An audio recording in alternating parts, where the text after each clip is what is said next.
I'm Hans Riemer, and I'm now the council president, and looking forward to a very productive year ahead. Wanted to mention a few things that I thought were of interest, and then welcome your questions. A couple items that are on our agenda for tomorrow that I think are very interesting. The first one is around the use of historic homes in our ag reserve as B&Bs. I don't think this has really been commented on, but we have a large part of our county set aside as farmland, and as a result, it's a real obligation for the county to continue to work with the property owners, the farmers, on the economic viability of their businesses. And we received a request from someone to review, during the process of the Airbnb zoning change, we received a request from a property owner about how could a property in the farmland area be used more like a hotel. And council staff, at the request of the committee, the Fed committee, council staff came up with an approach that I think is really innovative, which is that we can basically relax hotel-type restrictions provided the building is an historic building and is subject to a lot of restrictions about the building itself, so that there isn't really the risk of people putting up new hotels in the ag reserve. But this might be a way to save historic homes in the ag reserve, as well as open up new opportunities for people who live there to have, for us as a community to have more and more reasons to visit the ag reserve to leverage the policy decision that we made there. So I think that's really interesting, and it's one of the many things that are happening with farm breweries and other types of agricultural related tourism and economic development. A second item on the agenda is another zoning text amendment that would change rules for how breweries and distilleries can set up in our urban districts. And this is part of the ongoing changes that have come out of the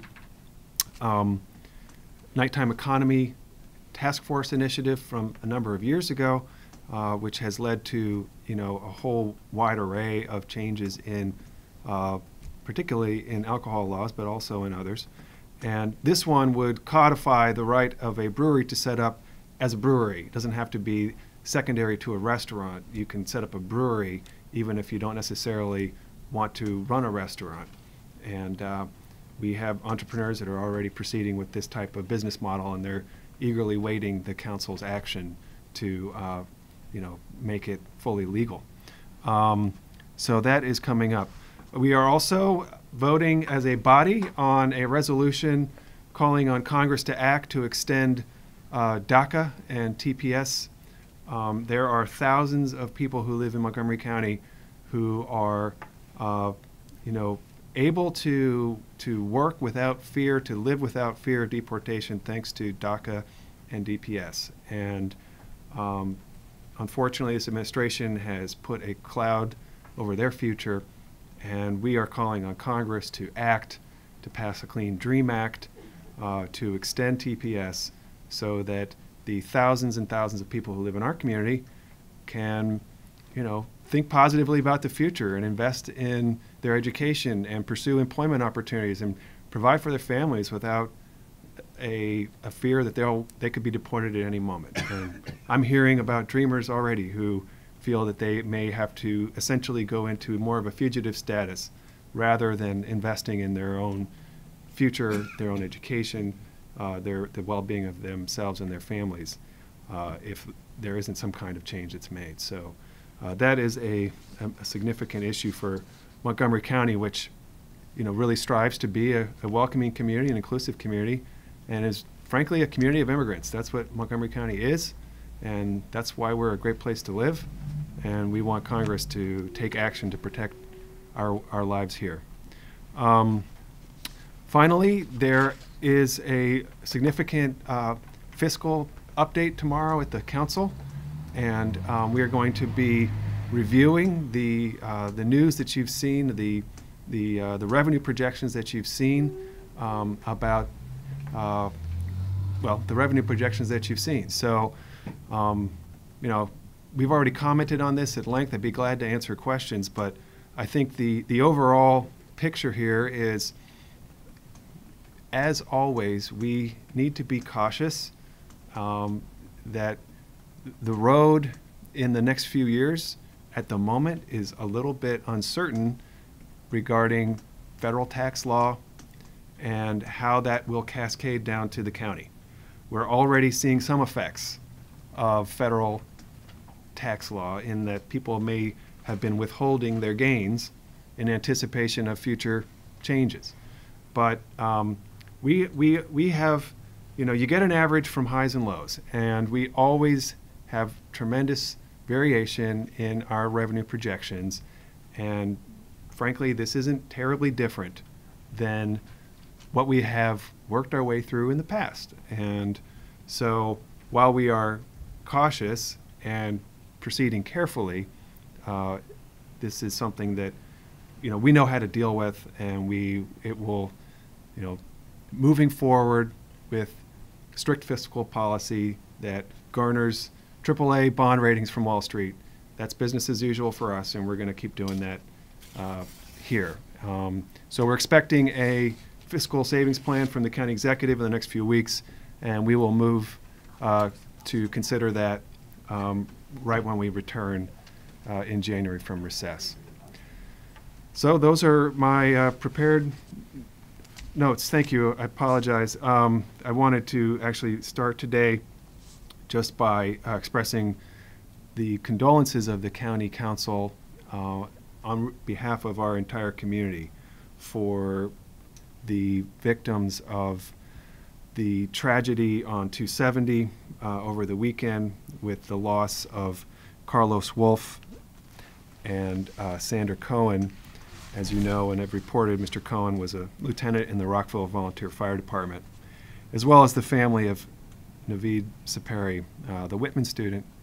And that, obviously, I don't have any information about that incident, but we are grieving along with the families of those affected, and just appreciate the attention that has been paid to those incidents already, because particularly for public safety officials, you know, our firefighters, our police officers, it is always important to remember that they are always in danger, and they're always putting their lives on the line day in and day out. And things like this do happen, and you know, we really appreciate what they do, and we respect it so much, and it makes such a difference. So thank you very much. Those are my comments. I'd welcome any questions you might have. So on the resolution tomorrow about extending DACA and TPS protections, why is it important for the council to make that sort of statement when ultimately those decisions are in the hands of Congress? Yeah. Well, you know, the council represents the community, and we want Congress to hear, we want our residents to be heard. And the action of the council in passing this resolution is one that is really intended to represent a democratic process of Montgomery County's community. And I think, you know, that without question, there is strong support for immigration reform that provides a path to citizenship, that, you know, lifts the veil of deportation, the threat of deportation from these families in our community. And so the resolution is, you know, expressing through the legislative process the will of our community as enacted by the council members. So, you know, I think it's important at times like these for the community to take a stand, and that's what we're trying to do with this resolution. You met any pushback or criticism of the resolution? Well, there certainly are a few voices on the other side of this issue, and they're not shy. But there's strong support at the council. You know, this is not an issue of real controversy for people who are elected into office in Montgomery County. So. Are you hearing some of the concern, though, and are you finding that there's a conflation of what's going on with MS-13 in this community with the immigrant community? And I know that's been something that the Public Safety Committee, the Sure. police have been trying to balance. How do you reassure the public? Because many of the victims here are immigrants themselves. So how do you reassure them Absolutely. that while you want to protect immigrant rights and extend DACA, that you're also looking out for public safety in the county? Absolutely. Well, we are moving aggressively to increase our enforcement targeting MS-13. As you know and have reported, we recently increased the resources for prosecution of MS-13. Our committees this morning are reviewing gang prevention measures that we can take. But these are separate issues, and unfortunately, there are those out there who, including the President of the United States, who take all immigrants and paint them with the brush of violent crime, and it's reprehensible. And I'm sorry that our country is led by somebody who does that. I understand, that there are those who aren't able to separate the issues, and but I think people in Montgomery County can. I do want everyone to know we are doing everything we can about MS-13. There is no hesitation to go after that gang as aggressively as possible, and we want to stamp them out. We do not want them here. We want to prosecute them, and we want to see them deported. But that is a very different question from our broad immigration policy. We are welcoming to people from, we are welcoming to new immigrants, but we are not at all welcoming, for people who commit crime. Have you gotten any more clarity about what caused this $120 million shortfall? Was it that the projections were just that much off, the financial projections? Well, what caused the shortfall was change in behavior, or change in reported income is most of the shortfall. There are some other smaller pieces that are interesting, like as low as we had estimated inflation to be, it was yet lower still. And so as a result, our property tax revenue was a little bit lower. The energy tax has brought in less money probably because the temperature was warmer. People aren't using as much energy. That's an interesting question. Is climate change, that's potentially an impact of climate change on our budget.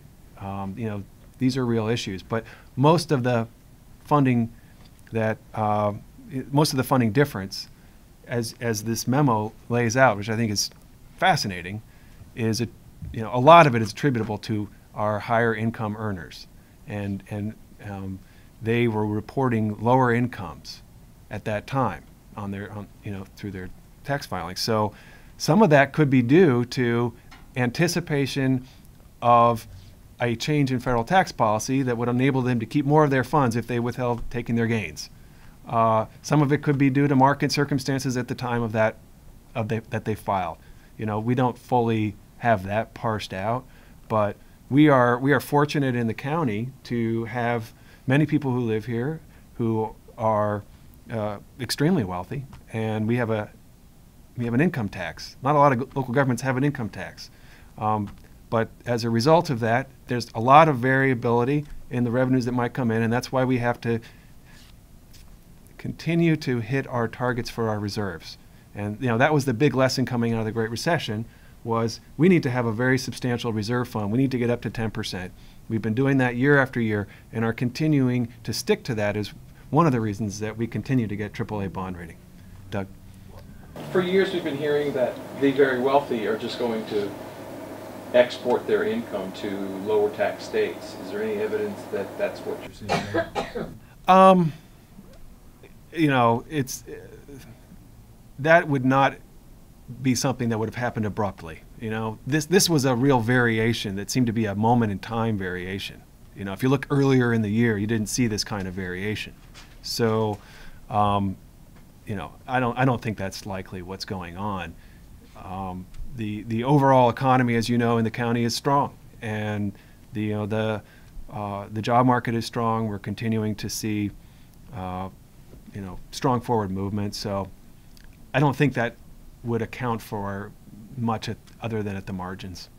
Are you in the process of already coming up with your own savings plan, looking at the budget and deciding to make cuts, or are you going to wait for the county executive? We wait for the county executive. The county executive is, preparing a savings plan now, has directed his departments to come forward with reductions, and we will receive those all together, whatever he sends over to us. That's sort of our normal budget process. Is executive makes the recommendation, we review, and we make that decision. Is there any agency or department you don't think should be on the table for cuts?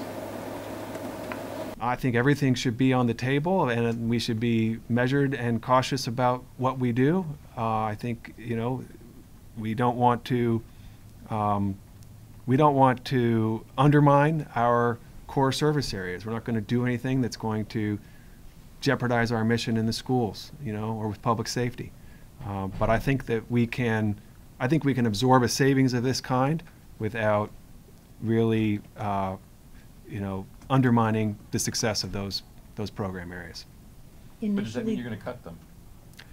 What's that? I mean, would you cut, say, I'm sorry, Kate, would you cut a portion of, say, the school board budget to make your 2%? I think that every department and every agency will be asked to provide some savings. What we accept, I think it's way too early to say.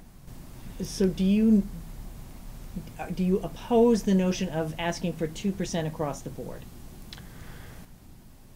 No, I don't oppose the notion of asking for 2% across the board. Again, we'll see what the executive recommends. Has the executive recommended all agencies 2%? Yeah, well, has he requested all agencies 2%? He's asked all agencies to contribute in some way. Yeah, so all agencies have been asked to contribute in some way, and we will see what the consequence of that is.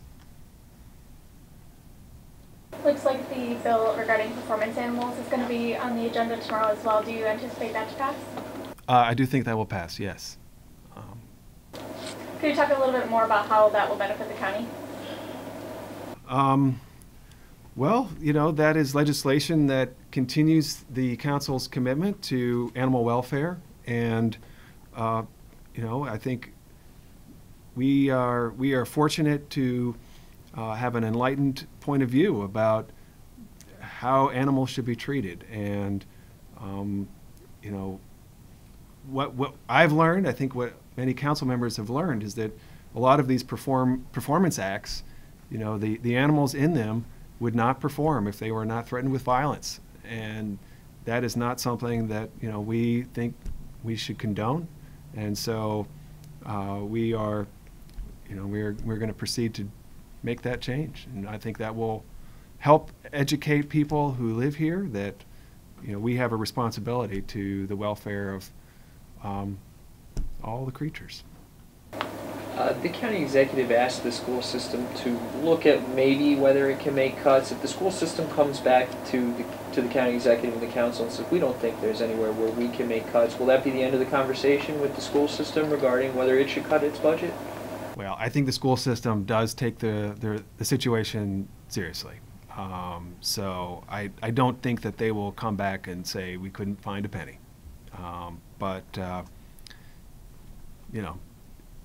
Again, we will receive a recommendation from the county executive, and we'll take a look at that when we receive it. I think the overall picture here is this is not a crisis. This is not the time to panic. This is regular variation in projected revenues. It's not terribly different than situations we've experienced before. And we are going to work our way through it, as we always do. And, our next budget will be yet another step forward for the community. Well, that was actually my next question. Given that this situation with the shortfall, do you think the next budget will be more tight belting here in Montgomery County? Do you expect the springtime to be a conversation of cuts? Well, I think it certainly is going to be tighter than it would have been. How tight it will be, I think, is really kind of unknown at this point. I mean, again, I've been here where we've seen projections swing from substantial deficits to unexpected surpluses within a matter of months. So we're going to have to just see what the revenue picture is in the county executive's actual budget. There are additional revenue updates that will be coming before the county executive puts his budget forward. And given that overall the county is in great shape, our job market is doing really well, our unemployment is low. Overall, things are good, so you should expect to see the budget, overall will be in a good place. But clearly there's a large blip here, and whether that corrects itself, to some extent, we don't know yet, but we will be looking to future revenue projections to kind of sort that out. The county executive said that in his budget last year, the council went over $20 million more than what he recommended, and he's saying, in part, the extra spending has contributed to this problem. Do you think that's a fair criticism from the county executive? Well, I think the council budget was a better budget, first of all. And I do respect the executive's point of view here, but the county council took the funding that had been proposed for schools and insisted that more of those funds need to go into class size reduction. And as a result, we got hundreds of more positions in the school system to reduce class size than what the county executive had proposed. We did add some program enhancements as the county executive added program enhancements. I mean, his budget that came over had lots of enhancements. But we did not eliminate the county executive's enhancements. We made a few changes, library hours, services for vulnerable people. I think the kinds of enhancements that we made are the kinds of enhancements that the community wants us to make. And so I think we got to a better place. And under no circumstance can you really say that decision had a significant impact on the revenue projections that we're not talking about, right? Those two things have nothing to do with each other.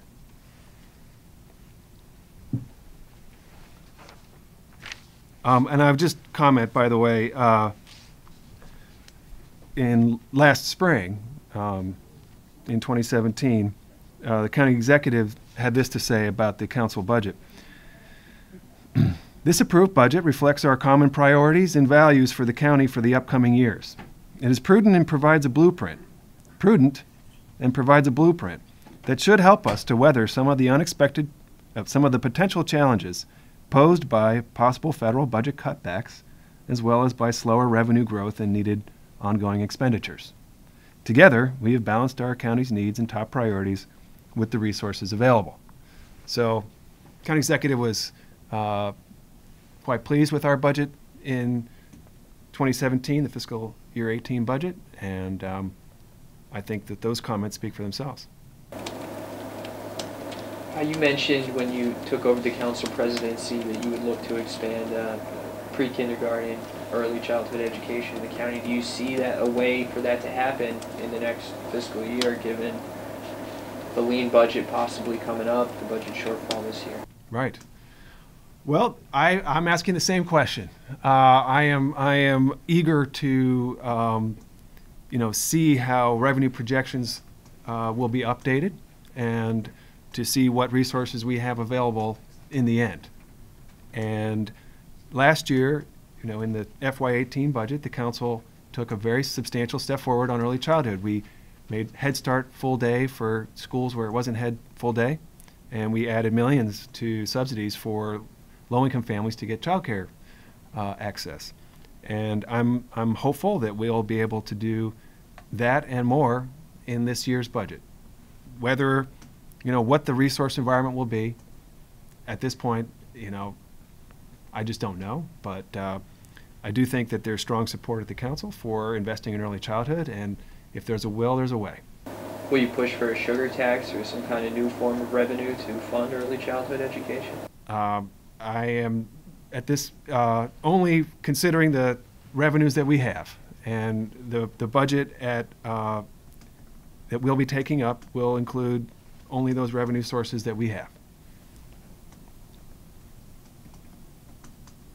I have a question about the Supreme Court is taking up the redistricting case in Maryland. It's adding that to their agenda. They were already looking at Wisconsin.